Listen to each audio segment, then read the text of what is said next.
Properties है, ये liquid का स्पेशल प्रॉपर्टीज है कैपिलरिटी। ये है क्या? द फेनोमेना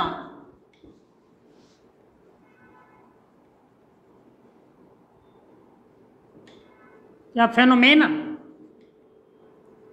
ऑफ एप्रिसिएशन, इसको राइज कह सकते हैं, और डिप्रिसिएशन, डिप्रिसिएशन इसको आप फॉल कह सकते हैं, of liquid layer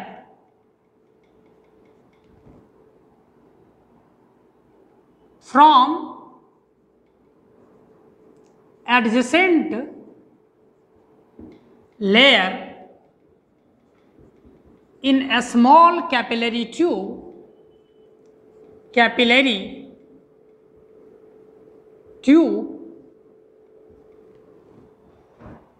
is called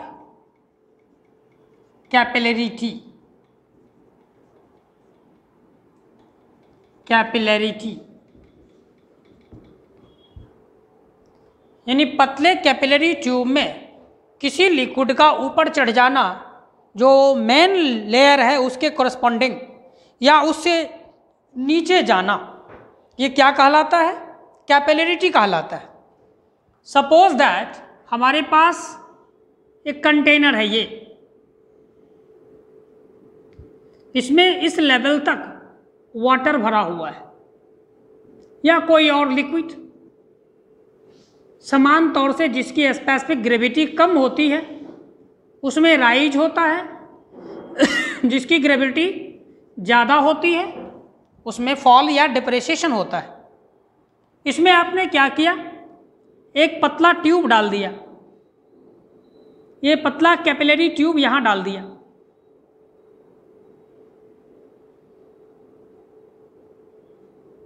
ये यहाँ पे हो गया। सपोज दैट ये इसकी डाया है, डायमीटर ऑफ द ट्यूब। तो फेनोमेना क्या हुआ? इस लेयर से इसमें क्या होगा? लिक्विड ऐसे जाते जाते इसमें चढ़ गया और लास्ट में अर्धचंद्राकार हो गया, जस्ट लाइक ऐसे। तो ये जो राइज हुआ, इतना हाइट जो बढ़ा, ये क्या है? राइज हुआ। किसके कॉरस्पॉन्डिंग? इसको हमने एडजेसेंट लेयर कहा। This is adjacent layer. और ये जो राइज करने के बाद यहां वाटर आया तो ये क्या कहलाया? एप्रिसिएशन। तो एच क्या कहलाएगा? एप्रिसिएशन। और इसको हम सिंपल राइज, कितना राइज किया? अगर यही हमारा हाई ग्रेविटी वाला कोई हाई स्पेसिफिक ग्रेविटी वाला लिक्विड होता, लाइक मरकरी होता, तो उस केस में क्या होता?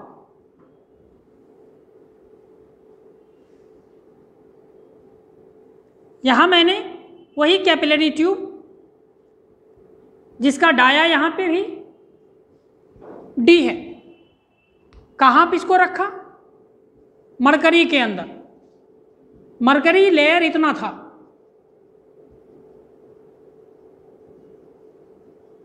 और इसमें देखें आप, अब मरकरी क्या हुआ? यहाँ पे गिर गया, यानी अपने एक कॉरस्पॉन्डिंग लेयर के मुकाबले यहाँ इतना गिर गया। तो इसको हम क्या बोलेंगे? ये भी तो एच है, ये डिप्रेसिएट कर गया। राइजिंग और falling of liquid in A capillary tube, ये जो फेनोमेना होता है इसी को क्या बोलते हैं? कैपिलरिटी बोलते हैं। और ये कितना होगा, इसके लिए मैथमेटिकली आपको बनाना पड़ेगा। देखिए यहाँ जो ये जो दिखाई देगा अर्धचंद्राकार, जस्ट लाइक ऐसा बन गया होगा। टॉप व्यू से अगर देखेंगे तो क्या होगा? ऐसा दिखाई देगा, यानी ये सर्कल जैसा बनेगा ऊपर का टॉप लेयर। तो यहाँ जो हम खींचेंगे कोई टेंजेंट, तो यहाँ इस साइड में सिग्मा, ये इंटेंसिटी हुआ किस चीज का? Surface tension. और ये नेट टेंशन फोर्स कितना होगा? यानी ऐसा पूरा का पूरा हिस्सा ले लेगा। अगर आपने यहां पर खींचा ऐसे ये लाइन पे क्या हुआ, सिग्मा। हम यहां पे एक हॉरिजॉन्टल लाइन खींचते हैं, ये जो एंगल बना that is a contact angle alpha. Sigma के कारण जो नेट टेंशन फोर्स कितना आ गया, देयरफॉर नेट टेंशन यहां क्या क्रिएट होगा, सिग्मा गुने पाई डी। तो सिग्मा गुने पाई डी का जो कंपोनेंट टूटेगा, एक हॉरिजॉन्टल कंपोनेंट टूटेगा जो इस तरह से बैलेंस हो जाएगा, और एक वर्टिकल कंपोनेंट टूटेगा। वर्टिकल कंपोनेंट किधर जाएगा, cos sine alpha. Contact angle दरअसल यहां अगर हम बनाएंगे, इसके साथ कॉन्टैक्ट ना हो रहा है, ये अल्फा, तो साइन इधर आएगा, कॉस इधर आएगा। कॉन्टैक्ट एंगल इधर होता है जहां पर कॉन्टैक्ट फोर्स होता है व्हाट, लिक्विड और एक ग्लास ट्यूब के सरफेस के बीच में। तो ये इसका कोसाइन कंपोनेंट क्या होगा, अब बार ऐसे चला जाएगा। तो इसको बैलेंस कौन किया है, इसको बैलेंस किया है इसका वेट जो लिक्विड चढ़ा हुआ है, लिक्विड का वेट फोर्स और ये हमारा जो टेंशन फोर्स है आपस में क्या हो गया, इक्विलिब्रियम बनाया। तो इससे हमको क्या निकलेगा, राइज एंड फॉल निकलेगा। Expression for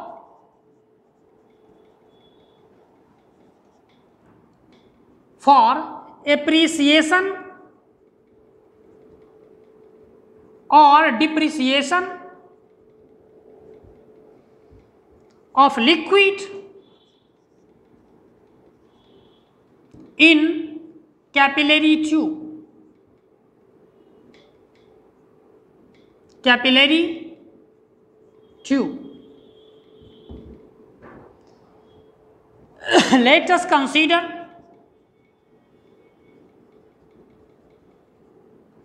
on a capillary tube, on a capillary tube with diameter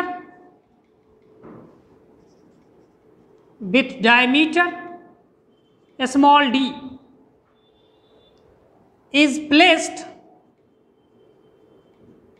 in liquid, then liquid rises on tube by h metre या by h from its adjacent layer. The rises liquid. Now the rises liquid subjected with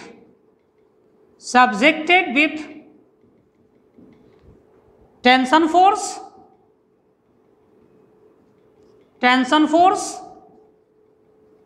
and weight force of liquid due to rising in tube में जो rise किया है उसका net wait कितना आया और वो किसके अगेंस्ट में एस्टेब्लिश है, इक्विलिब्रियम है, तो नेट टेंशन फोर्स के अगेंस्ट में है। तो सबसे पहले suppose sigma is equal to sigma newton per metre मान लेते हैं,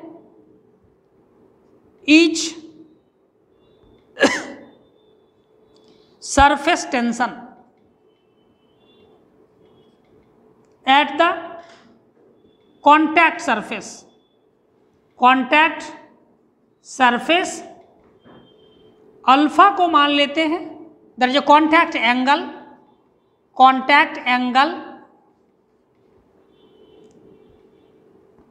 दो चीज, देन टोटल टेंशन फोर्स कितना आया, टेंशन फोर्स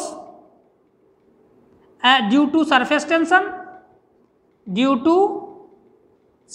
टेंशन, ये कितना क्रिएट हो रहा होगा, sigma into pi D create हुआ, जहां आपने कहा है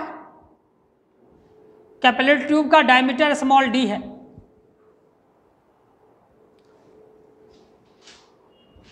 ऊपर से थोड़ा सा इरेज करते हैं।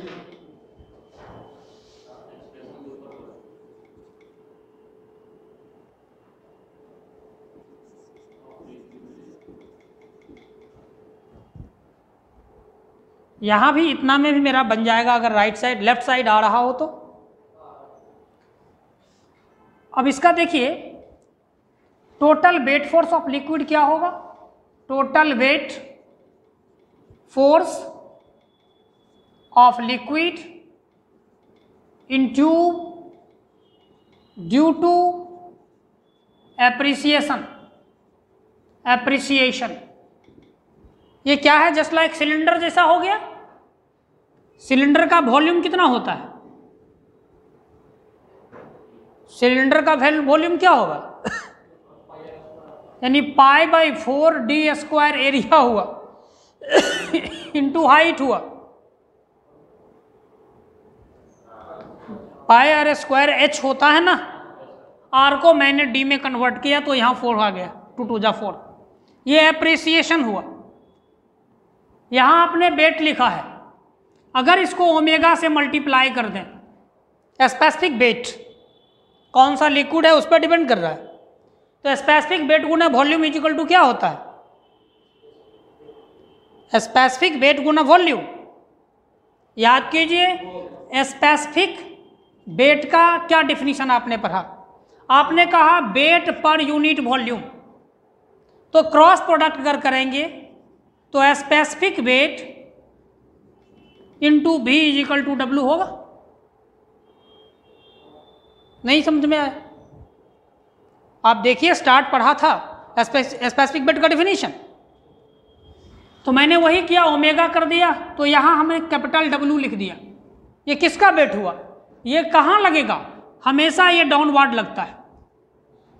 ये जो ओमेगा लिखा है इसका मतलब ρg भी होता है, ρg π/4 into d² into h, हमेशा डाउनवर्ड लगेगा। ये वेट फोर्स किधर लगेगा, acted in vertically downward direction.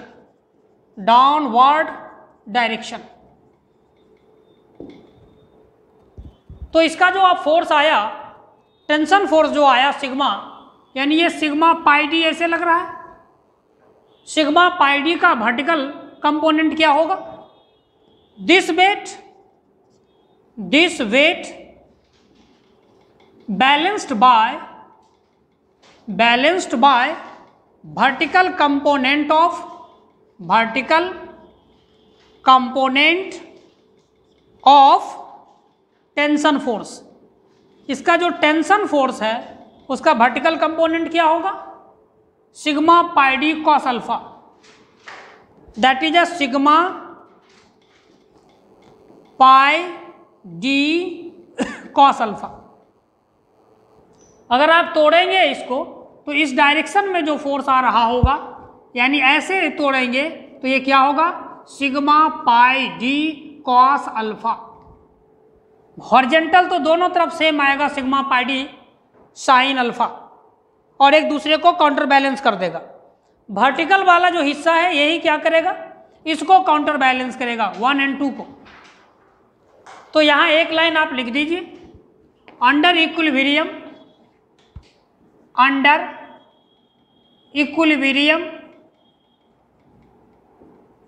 Condition, जब इक्विलिब्रियम कंडीशन चलेगा तो यहाँ से आपका आ गया ρg π/4 d² into h is equal to sigma πd cos alpha. यहाँ से आप d कैंसिल कर सकते हैं, एक पाई कैंसिल कर सकते हैं। तो हमारा एम था क्या, एप्रिसिएशन, कितना चढ़ेगा पानी या कोई लिक्विड कितना चढ़ेगा या फॉल करेगा। तो h को रख लिया, यहाँ क्या बचा 4 sigma cos alpha divided by rho into g, और साथ में क्या लगेगा d, ये d बचा हुआ एक। और आप कह सकते हैं H equal to 4 sigma cos alpha divided by omega into D. This is a appreciation taking place due to capillarity in any liquid or fluid.